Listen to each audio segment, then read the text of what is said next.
సాయిరాం. సమస్త సాయి భక్తులందరికీ నమస్కారం అండి. అందరూ ఎలా ఉన్నారు? అందరూ కూడా బాబా గారి దయ వలన ఎప్పుడు ఆనందంగా ఆరోగ్యంగా ఉండాలని, మీరు కోరిన కోరికలన్నింటినీ కూడా బాబా గారు తీర్చేయాలని మీ తరపున నేను కూడా బాబా గారిని మనస్ఫూర్తిగా కోరుకుంటూ, ముందుగా బాబా గారి పాద పద్మాలకైతే ఒక్కసారి నమస్కరించుకుని వీడియోలకైతే వెళ్ళిపోదాం. ఇక ఈరోజు బాబా గారు సాయి మాటగా నా నోట ఏం పలికించబోతున్నారు అంటే, బిడ్డ, ముందే చెప్పలేదని మళ్ళీ నా మీద నిందలు వెయ్యకు, అందుకే ముందే చెప్పేస్తున్నాను. ఒక పచ్చి నిజం బట్ట బయలు చేయబోతున్నా బిడ్డ. వింటావో వదిలేసుకుంటావో నీ ఇష్టం, అంతా కూడా నీ చేతుల్లో ఉంది. నిర్ణయం నీకే ఇస్తున్నా. నీ నిర్ణయానికే, నీ బాధ్యతకే దాన్ని వదిలేస్తున్నా.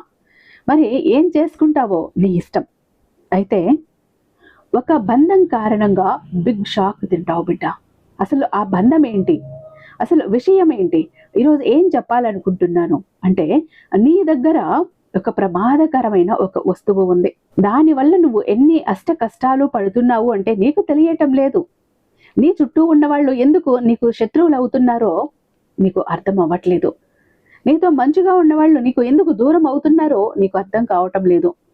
నీ దగ్గర ఉన్న ఆ రహస్యమైన ఒక వస్తువు, ప్రమాదకరమైనటువంటి ఒక వస్తువు ఏంటో కూడా నీకు తెలియటం లేదు.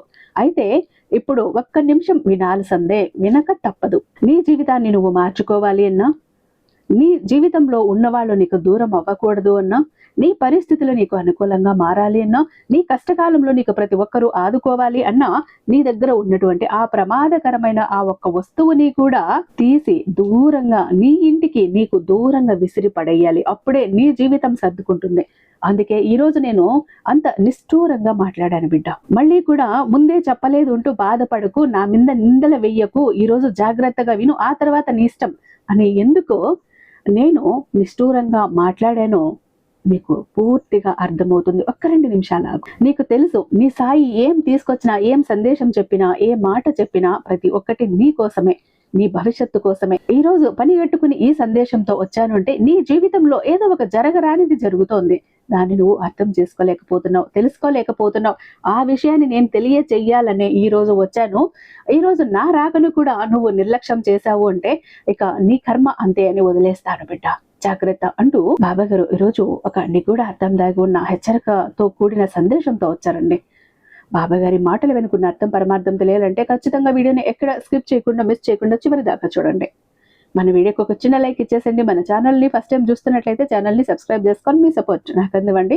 అదే చేత హైప్ కూడా చేస్తారని ఆశిస్తూ భావిస్తూ ఉన్నాను. ఇక ఓం సాయిరామ్ అంటూ కామెంట్ టైప్ చేసి పెట్టి వీడియో చూడటం మొదలు పెట్టండి. బాబా గారి ఆశీస్సులు ఇంకా మీకు త్వరగా దొరుకుతాయి. శ్రీ షిరిడి సాయిబాబా ఆశీస్సులతో జ్యోతిష్యం చెప్తారండి గురూజీ సుబ్రహ్మణ్య రాజు గారు, నెంబర్ 1 వశీకరణ స్పెషలిస్ట్ అండి. వీరి మొబైల్ నెంబర్ 96698722. ఎలాంటి ప్రాబ్లం ఉన్నా మీరు ఫోన్ ద్వారా వివరిస్తే చాలు, పూజల ద్వారానే ఆయన చక్కటి పరిష్కారాలు అందిస్తారు. ఇదంతా కూడా బాబా గారి అనుగ్రహం ఉంటేనే జరుగుతుంది. మీ కష్టం తీరే రోజు వస్తేనే ఆయనకి కాలు కలుస్తుంది.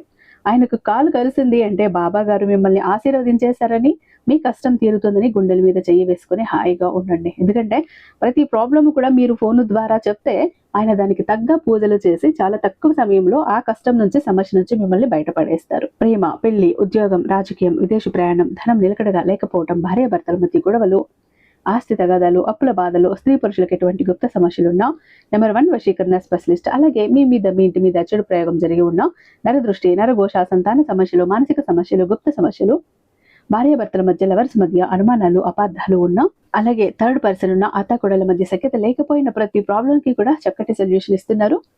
స్క్రీన్ మీద ఉన్నటువంటి ఈ నెంబర్కి ఒక్కసారి కాల్ ట్రై చేసి చూడండి. ఆ తర్వాత మీ హ్యాపీనెస్ ని మీరు నాతో షేర్ చేసుకుంటారు. ఇక బాబా గారి సందేశం విషయానికి వస్తే బిడ్డ, ఈ రోజు ఈ సందేశం చాలా చాలా ముఖ్యమైనది, చాలా విలువైనది. ఏ మాత్రం వదులుకోకు. వదులుకుంటే పశ్చాత్తాపంతో, కన్నీళ్లతో కుమిలిపోతావు. ఎందుకంటే నీకు ఖచ్చితంగా జరిగేది ఇదే. ఎక్కడున్నా సరే అర్జెంటుగా ఈ సందేశాన్ని విను, ఈ వీడియోని చూడు. నీకోసం 2 పెద్ద శుభవార్తలు అయితే కాచుకొని ఉన్నాయి, నువ్వు వినబోతున్నావు. వాటిని ఏ మాత్రం నువ్వు వదులుకున్నా మళ్ళీ నువ్వు జన్మలో దక్కించుకోలేవు. ఈ వీడియో నీ కంట పడింది అంటే కనుక నీ సాయి అనుగ్రహం నీ మీద ఉంది కాబట్టే ఈ వీడియో నువ్వు చూస్తున్నావు, నీ దాకా వచ్చింది, నువ్వు వినగలుగుతున్నావని అర్థం. ఎక్కడా స్కిప్ చేయకు బిడ్డ, చివరి వరకు చూసే ప్రయత్నం చేయి. ఎందుకు ఈ మాట చెప్తున్నానో తెలుసా? నువ్వు ఎక్కడైనా పొరపాటున స్కిప్ చేస్తే కూడా ఆ స్కిప్ చేసే ఆ సందర్భంలో ఒక ముఖ్యమైన విషయాన్ని, నీ జీవితానికి సంబంధించిన రహస్యాన్ని కోల్పోతావు. జాగ్రత్త. ఇక అసలు విషయానికి వస్తే నీ గతం గురించి మాట్లాడితే తల్లి, జరగబోయే దాని గురించి కూడా మాట్లాడుకుందాం. ఈ యొక్క ప్రస్తుతం గురించి కూడా జరగబోతున్నటువంటి నష్టాలు ఏంటి, వచ్చే అదృష్టాలు ఏంటి, రాబోయే అదృష్టాలు ఏంటి, రాబోయే అదృష్టాలు మళ్ళీ వెనక్కి వెళ్ళబోతున్నాయా, లేకుంటే నువ్వు ఈ పనులు చేస్తే గనక నీకు అదృష్టం తప్పుతుందా అనేది స్పష్టంగా చెప్తాను. నువ్వు చెయ్యకూడని పనులేంటో చెప్తాను, నువ్వు చేయాల్సిన పనులేంటో చెప్తాను, నీ దగ్గర ఉన్నటువంటి ప్రమాదకరమైన వస్తువు ఏంటో కూడా చెప్తాను, నువ్వు దేన్ని తీసి విసిరి పడేయాలో కూడా చెప్తాను. ఏ వస్తువు నీ జీవితంలో నుంచి నీ నుంచి వెళ్ళిపోతే నీ జీవితం బాగుపడుతుందో అది కూడా చెప్తాను. ఓపిక పట్టు, జాగ్రత్త. ఎందుకంటే ప్రతి ఒక్క విషయము కూడా చాలా ముఖ్యమైనది.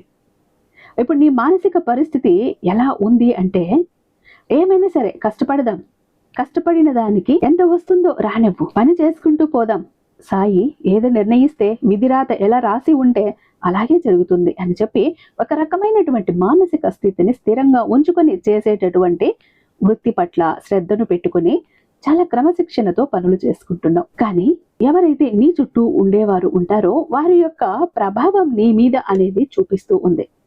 వీటి వల్ల ఏమవుతుందో తెలుసా తల్లి, నీ జీవితంలో కొన్ని ఒడిదుడుకులు, కొన్ని డిస్టర్బెన్సెస్ జరుగుతున్నాయి.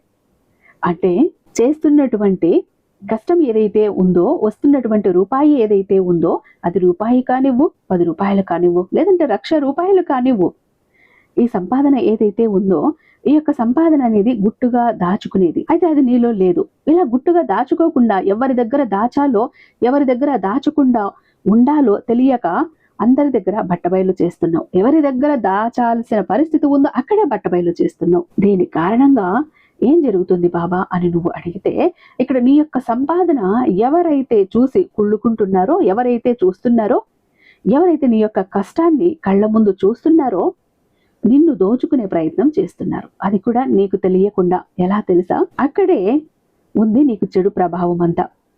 నువ్వు ఏది కూడా కంప్లీట్ గా చాలా వరకు అర్థం చేసుకోవాలి. చుట్టూ ఉండే వాళ్ళను చూసి మంచివాళ్ళు అని భ్రమపడద్దు.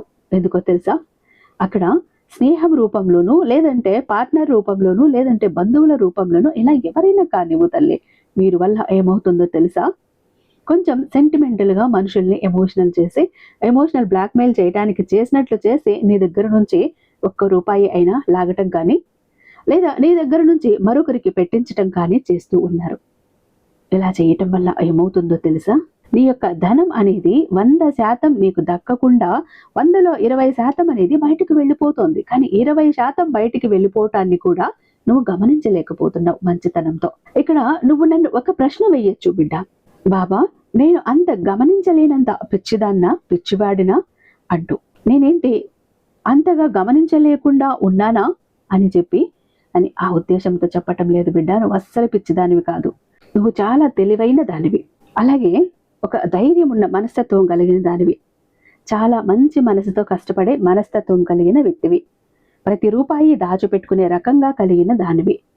ఇక్కడ నీకు ఏదైతే లక్ష్మీదేవి నీ దగ్గరికి వస్తున్నప్పుడు దాన్ని నువ్వు భద్రంగా గుప్పెట్లో దాచిపెట్టుకోవాలి. గుప్పెడు విప్పి 10 మందికి చూపిస్తే గనుక నరదృష్టి అనేది ఒకటి ఉంటుంది తెలుసా, ఆ నరదృష్టి అనేది నిన్ను కాల్చేస్తుంది. అది నీకు తెలియకుండానే నిన్ను నాశనం చేస్తుంది. తీరా పూర్తిగా చేజారిపోయాక అయ్యో అని ఆకులు పట్టుకుంటే ఏమైనా ఉపయోగం ఉంటుందా?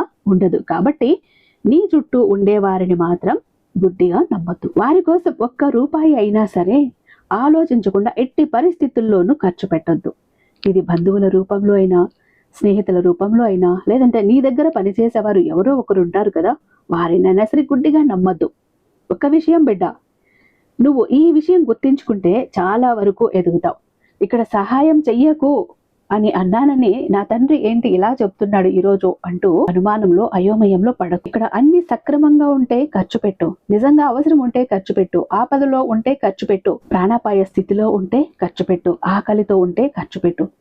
నిన్ను మోసం చెయ్యాలని, లేదా నిన్ను ముంచెయ్యాలనో, వాళ్ళ పబ్బం గడుపుకోవాలనో చెడుద్దేశం మనసులో పెట్టుకొని వాళ్ళు ఇలా డ్రామాలు ఆడుతూ ఉంటే అక్కడ పసిగట్టు, వాళ్ళ పని పట్టు. అక్కడ రూపాయి నువ్వు బిగబట్టు, ఖర్చు పెట్టుకో. ఆ మాటే చెప్తున్నాను. సహాయం చెయ్యకు అని నీ సాయి ఎప్పుడూ కూడా చెయ్యడు. అది నీ సాయి తత్వం కూడా కాదు. ఇది మొదటి విషయం తల్లే. ఇక రెండవ విషయం ఏంటో తెలుసా, నీ దగ్గర ఉన్నటువంటి మైనస్ ఏంటి అంటే అతి కోపం. అతి కోపం వలన చాలా మంది శత్రువులు నీ జీవితంలో ఉన్నారు. నీకు కోపం వచ్చినప్పుడు ఆ కోపాన్ని కంట్రోల్ చేసుకోలేకపోవటం, నువ్వు ఎక్కడున్నావు, నీ చుట్టూ ఎవరున్నారు, నీకంటే పెద్దవాళ్ళ చిన్నవాళ్ళ ఉన్నారా అన్న సందర్భం ఏ మాట మాట్లాడాలి అనేది గ్రహించకుండా కోపం అనేది బయటకు వ్యక్తపరిచేసి ఎదుటి వారి మీద చాలా కోపంగా పెద్దగా అరుస్తూ ఉంటావు. ఈ విధంగా అరవటం వలన ఆ కాసేపు నీ కోపాన్ని బయట పెట్టి చూపించేసుకుంటూ ఉన్నావు. కానీ దీని వలన చాలా వరకు కూడా నువ్వు అనుకున్నటువంటి నీ చుట్టూ ఉన్నటువంటి నీ మనుషులైనటువంటి వారిని దూరం చేసుకుంటున్నావు. అర్థమవుతోందా?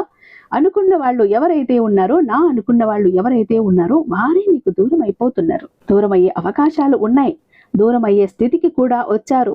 గమనించు, నేను అందరితో మంచిగా ఉంటున్నాను కదా, ఎందుకు ఇలా జరుగుతోంది అని నీ మనసులో కూడా లోపల అనుమానం మెదులుతూనే ఉంది. కానీ నీకు విషయం అర్థం కావటం లేదు. నీ దగ్గర ఉన్న ప్రమాదకరమైన వస్తువు ఏంటో అని చెప్పాను, చూసావా?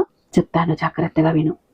అలాగే ముఖ్యంగా నీకు ఎవరితో ఎంతవరకు ఉండాలి, ఎంతవరకు వెళ్ళాలి, ఎంతవరకు మాట్లాడాలి, ఎంతవరకు మెలగాలి అని తెలియటం లేదు. దీనివల్ల కోపం వస్తే వెంటనే ప్రదర్శించేస్తున్నావు. అయితే ఇక్కడ నా వాళ్లే కదా, నా బంధువులే కదా, నా స్నేహితులే కదా, తెలిసిన వాళ్లే కదా, నేను తప్పుగా చెప్పట్లేదు కదా, నిజమే ఉంది కదా ఇందులో అంటూ నువ్వు చెప్పేది మంచిదే కావచ్చు, కానీ చెప్పటం ఎలా చెప్తున్నావు?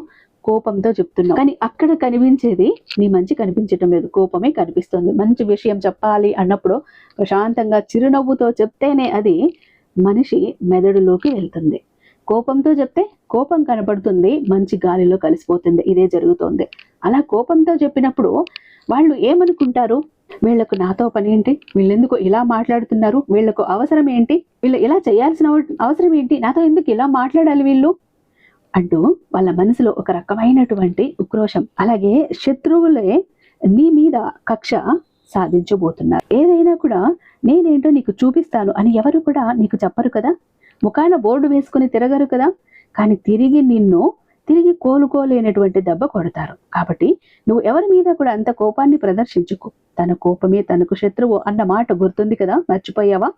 కోపం వచ్చినప్పుడు ఆ కోపాన్ని కంట్రోల్ చేసుకోవటానికి ఓం సాయిరామ్ అంటూ నీ సాయి మంత్రాన్ని పఠించు, నీ సాయిని తలుచుకో. అయితే చిన్నప్పటి నుంచి కూడా ఎన్నో కష్టాలు, బాధలు, ఆ సమస్యలతోటే చుట్టూ పరిస్థితులు అనేవి నువ్వు చూస్తూనే ఉన్నావు. ఏది కూడా నీకు అనుకూలించలేదు.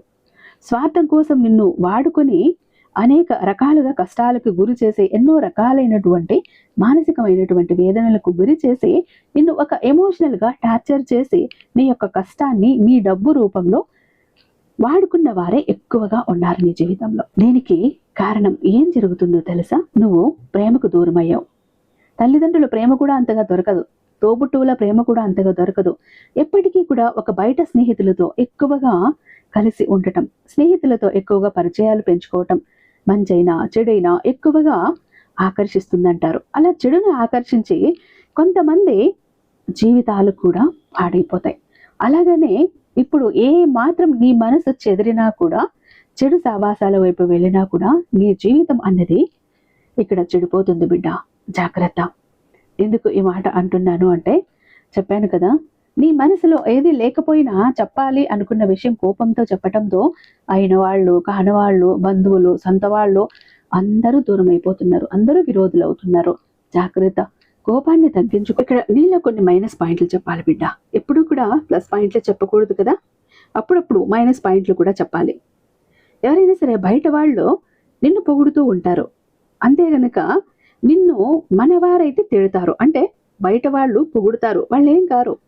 నీ వాళ్ళు అయితేనే నిన్ను తిడతారు. నువ్వు చేసే తప్పులు, పొరపాట్లు ఎత్తి చూపిస్తారు, దిద్దటానికి ప్రయత్నిస్తారు. నిన్ను ఒక్క మాట స్వతంత్రంగా ఆనగలుగుతారు. అంటే చిన్నతనం నుంచి కూడా నీకు మీ అమ్మ కానీ నాన్న కానీ తిట్టి కొట్టి పెంచుతారు, బుద్ధి మాటలు చెప్తూ పెంచుతారు. తప్పుడు దారిలో వెళ్తూ ఉంటే అది తప్పు అంటూ మందలిస్తారు. ఎందుకంటే నీకు మంచి ఏంటో చెడు ఏంటో నువ్వు తెలుసుకోవాలి, అప్పుడు దాని వైపు అడుగు పెట్టకుండా ఉంటావు అన్న ఉద్దేశంతో. అలాగే ఇప్పుడు నీ సాయి కూడా అదే మాట చెప్తున్నాడు. దాని అర్థం నువ్వు మంచిని గ్రహించాలి. ఇక్కడ ఇప్పుడు నువ్వు తెలుసుకోవాల్సింది కూడా, చెడు అంటే చాలా తొందరగా ఆకర్షిస్తుంది, చాలా ఆలస్యంగా అర్థమవుతుంది. జీవితం అంతా చెడిపోయాక, ఎంత పతనం అవ్వాలో అయ్యాక ఆ చెడు ఏంటి అన్నది అర్థమవుతుంది. ఆ పాటికి జీవితం ఎటు కాకుండా పోయిట్టుంది. నీ యొక్క చెడు స్నేహాలు ఏంటి చాలా త్వరగా కూడా నిన్ను ఆ చెడు మార్గంలో నడిపించే ప్రయత్నం చేస్తాయి. కాబట్టి నీ మనసుకు ఇది తప్పు అని తెలిసినప్పుడు ఆ తప్పు నువ్వు చేయకుండా ఉంటే మంచిది. చాలా కష్టపడుతున్నావు, నీ వాళ్ళు ఎవరో పరాయి వారు ఎవరో కూడా తెలుసుకున్నావు, ఎవరి వల్ల కూడా నష్టం జరిగింది, ఎందుకు నువ్వు ఎదుగుతున్నావు, నిన్ను చూసి ఎవరు ఎందుకు ఏడుస్తున్నారు అనేది కూడా నీకు అర్థమైంది. మరి అలాంటప్పుడు నీ కష్టాన్ని నువ్వు ఎందుకు దూరం చేసుకోవటం? ఏదైనా కానీ ఒక దుర్వ్యసనానికి అలవాటైనప్పుడు ఆ దుర్వ్యసనం వల్ల తర్వాత వచ్చేటటువంటి ఆ పరిస్థితి ఎలా ఉంటుందో తెలుసా? ఎంత మూల్యం చెల్లించాల్సి వస్తుందో తెలుసా? ఒక్కసారి నువ్వు ఆలోచించుకో. కుటుంబం విషయానికి వస్తే బయట వాళ్ళతో ఎలా అయితే ఉంటావో కుటుంబంతో కూడా అదే విధంగా ఉంటావు. ఎప్పుడూ కూడా కరెక్ట్ అనిపించుకోదు. నీ కుటుంబం నిన్ను ప్రేమగా ఉండాలి, నీతో ప్రేమగా ఉండాలి. నీకు మంచి జరిగినా చెడు జరిగినా నీతో పాటు తోడుగా ఉండేది నీ కుటుంబమే. అటువంటప్పుడు కుటుంబం అనేది నీకు ఎప్పుడు కూడా ఒక వెన్నెముక లాంటిది. అలాంటప్పుడు బయట ఉండే కోపాలు, బయట ఉండే ఆవేశాలు, బయట పడిన బాధలు, ఉద్యోగాల్లో ఉండే ఆ ఒత్తిడి, వ్యాపారాల్లో ఉండేటువంటి ఎదుటివారి కోపాలు, నష్టాలు అన్నీ తెచ్చి కుటుంబం మీద రుద్దేస్తున్నావు. అది తప్పు కదా. ముఖ్యంగా మగవాళ్ళకి ఈ విషయం చెప్పాలి. ఎందుకంటే ఎక్కువ పదే పదే అరుస్తూ ఉంటారు, ఇంట్లో ఎక్కువగా కోపడుతూ ఉంటారు, చిన్నపిల్లల మీద అరుస్తూ ఉంటారు. ఎందుకంటే వారి ఒత్తిడి, స్ట్రెస్ అనేది మైండ్లో ఎక్కువ ఉంటుంది. కానీ ఆ స్ట్రెస్ని కంట్రోల్ చేసుకోలేక, ఈ మానసిక పరిస్థితి అనేది తట్టుకోలేక పిల్లల మీద, ఇంట్లో ఆడవాళ్ళ మీద అరిచేస్తూ ఉంటారు. ఏదైనా కూడా పని భారం అన్నది నీ గుమ్మం బయట వదిలేసి రావాలి. నీ చెప్పులను ఎలా అయితే గుమ్మం బయట వదిలి వస్తావో అలానే. అంతేకాని దాన్ని లోపల వరకు, ఇంటి లోపల వరకు తీసుకువచ్చి ఇంట్లో వాళ్ళ మీద రుద్దేస్తే వాళ్ళు ఎటుపోతారు? వాళ్ళ మనసులు ఎంత గాయపడతాయి? నీ రాక కోసం నువ్వు ఎప్పుడు వస్తావా అంటూ ఎదురు చూస్తున్న వాళ్ళు ఒక్కసారి నీ కసురు, నువ్వు అలా కసిరావు అంటే, చిరాకు పడ్డావు అంటే వాళ్ళ మనసు ఎంత నొచ్చుకుంటుంది. నీకు మంచి ఏంటి చెడు ఏంటి అని తెలుసుకునే ఒక శక్తి నీ సాయి నీకు ఇచ్చాడు కదా. కాస్త నిదానంగా ఉండటం, కాస్తంత ఓర్పుగా ఉండటం, ఒకరిని అనేటప్పుడు ఎవరిని అంటున్నాను, ఎందుకు అంటున్నాను అనటానికి వారు చేసినటువంటి తప్పు ఏంటి, ఈ మాట అంటే వారు ఎంత బాధపడతారు, ఈ విషయాన్ని కూడా ఆలోచించు బిడ్డ అనాలి. అలా ఆలోచించగలిగే శక్తి అనేది నీకు రావాలి. ఎందుకనంటే ఎన్ని కష్టాలు పడుతున్నావో, ఎన్ని బాధలు పడుతున్నావో, ఎన్ని సమస్యలు పడుతున్నావో అది నీకు తెలుసు. ఎన్నో పనులకు వెళ్ళావు, ఎంతో మంది మనుషులను చూసావు, మంచి చూసావు, చెడు చూసావు, కానీ చాలా కఠినమైనటువంటి మానసిక స్థితిలో పెరిగిన వాడివి. అలాగే నీకు ఏదైనా సరే తట్టుకోగలిగినటువంటి గుండె ధైర్యం కూడా ఉంది. ఇక్కడ శరీరం ఎంత దృఢంగా ఉన్నా కూడా ఆడవాళ్ళు కానీ మానసికంగా చాలా బలంగా ఉంటారు. కాబట్టి అలా ఉంటే చాలా తప్పు అవుతుంది బిడ్డ. ఎదుటి వారిని నువ్వు గనక ఇబ్బంది పెడితే, వాళ్ళ మనసు గాయపరిచేటట్టు మాట్లాడితే, వాళ్లను నొప్పించే విధంగా మాట్లాడితే, వాళ్ళ కళ్ళల్లో నీళ్లు వచ్చేలాగా ఇలా చేస్తే వాళ్ళు ఎంత బాధపడతారు. ఎప్పుడూ కూడా ఎదుటి వాళ్ళ కళ్ళల్లో నీళ్లు తెప్పించుకో, వాళ్ళ మనసును గాయపరచుకో. కొంచెం మెల్లిగా చెప్పు. నీ కోపం ఉంటుంది, నీ పని ఒత్తిడి ఉంటుంది, నీ మానసిక ఒత్తిడి ఉంటుంది, అన్నీ ఉంటాయి. అన్నింటినీ అదుపులో పెట్టుకోవటానికి ప్రయత్నించు. నువ్వు ఒక్కడివి బాధపడుతున్నావు సరిపోవటం లేదా? నీతో పాటు నీ కుటుంబం మొత్తం కూడా బాధపడాలా? అదేనా నువ్వు కోరుకుంటున్నది? నీ కుటుంబం అంటే అంతేనా? నీతో పాటు వాళ్ళు బాధపడాలి, నువ్వు నవ్వితే నవ్వాలి, నువ్వు బాధపడితే వాళ్ళు ఏడవాలా? కాదు కదా. వాళ్ళ కోసమే కదా ఇంత చేస్తున్నావు. అలాంటప్పుడు కోపాన్ని, ఒత్తిడిని కొంచెం అదుపులో పెట్టుకో. వాళ్ళతో మాట్లాడేటప్పుడు కొంచెం ఓపికగా మాట్లాడు. దానివల్ల ఏమవుతుంది?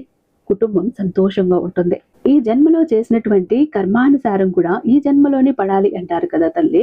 కర్మ ఫలితం అనేది ఈ జన్మలో అనుభవించే విధంగా ఉంటుంది. కాబట్టి ఎప్పుడూ కూడా ఎదుటివారిని మానసికంగా కానీ శారీరకంగా కానీ నొప్పించుకో. ఈ విషయాన్ని అయితే గుర్తించుకో. అర్జెంటుగా ఈ వీడియో చూడమన్నాను. అసలు 2 పెద్ద శుభవార్తలు ఏంటి అని విషయం చెప్తాను. రేపటి రోజున నీకు వచ్చేటటువంటి మొట్టమొదటి శుభవార్త ఏంటి అంటే, నీ యొక్క లైఫ్ పార్ట్నర్ వల్ల నీకు పెద్ద లాభం చేకూరబోతోంది. మొదటి నుంచి కూడా నీకు నేను చెబుతున్న వార్తే. ఎందుకనంటే నీ లైఫ్ పార్ట్నర్ వల్ల చాలా అదృష్టం అనేది పడుతుంది. నీ లైఫ్ పార్ట్నర్ చాలా కష్టజీవి, చాలా శ్రమజీవులు, నీ కోసమే ఆలోచిస్తారు. నువ్వు ఎంత కష్టపడతావో నీ యొక్క ప్రతిఫలాన్ని వారు అర్థం చేసుకుంటారు. అలాగే ఇందాక నేను చెప్పినట్టుగా వీరి గుండె చాలా బలమైనది, గట్టిది అని. మనసు కూడా చాలా కష్టాలను ఎదుర్కొని నిలిచింది. ఇలా ఉంది కాబట్టే కొంచెం మొరటి స్వభావం, ఆ మొరటి స్వభావం తగ్గించుకో బిడ్డ. అవతల వారిది సున్నితమైనటువంటి మనస్తత్వం. అయితే భార్యాభర్తల మధ్య వస్తున్న తరచూ గొడవలు కానీ, చికాకులు కానీ, చిరాకులు కానీ అవన్నీ కూడా తగ్గిపోవాలి అంటే నువ్వు శాంతంగా మారటం ఒక్కటే దీనికి పరిహారం. చెప్పాను కదా, నీ దగ్గర ఉన్నటువంటి ప్రమాదకరమైన వస్తువు ఒకటి ఉంది, దాన్ని తీసిపడై. దానివల్లే ఎన్ని కష్టాలు పడుతున్నావు, దీనివల్లనే అందరినీ దూరం చేసుకుంటున్నావు, దానివల్లనే నా అనుకున్న వాళ్లే నీకు పరాయి వాళ్ళలాగా మిగిలిపోతున్నారు అని చెప్పాను కదా. ఆ ప్రమాదకరమైన వస్తువు ఏంటో తెలుసా? నీలో ఉన్న కోపం. ఆ కోపాన్ని కనుక నువ్వు అదుపులో పెట్టుకుంటే నీ అంత మంచి మనిషి ఇంకొకరుండరు బిడ్డ. ఎందుకు చెప్పాను అంటే నీకు అర్థమయ్యింది కదా. ముందుగానే నన్ను ఎందుకు హెచ్చరించలేదు బాబా? నేను ఇలా ఉన్నాను కదా, అతి కోపంతో ఉన్నాను కదా, నా కోపాన్ని తగ్గించే విధంగా ఎందుకు చెయ్యలేదు? నాకు సహనాన్ని ఎందుకు ఇవ్వలేదు? నన్ను ఎందుకు ముందుగా హెచ్చరించలేదు? ఈరోజు చూసావా, అందరూ నాకు దూరం అయిపోయారు, నేను ఒంటరిగా మిగిలిపోయాను అంటూ ఒకరోజు నువ్వు నన్ను నిలదీసే సమయం వస్తుంది బిడ్డ. ఇదంతా కూడా నీలో ఉన్న లోపం.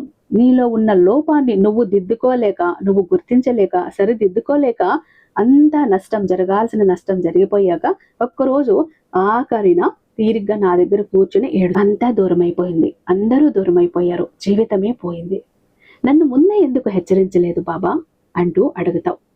అప్పుడు నా మీద నిందలేస్తావు, నన్ను కూడా దూషిస్తావు, నన్ను కూడా తిడతావు.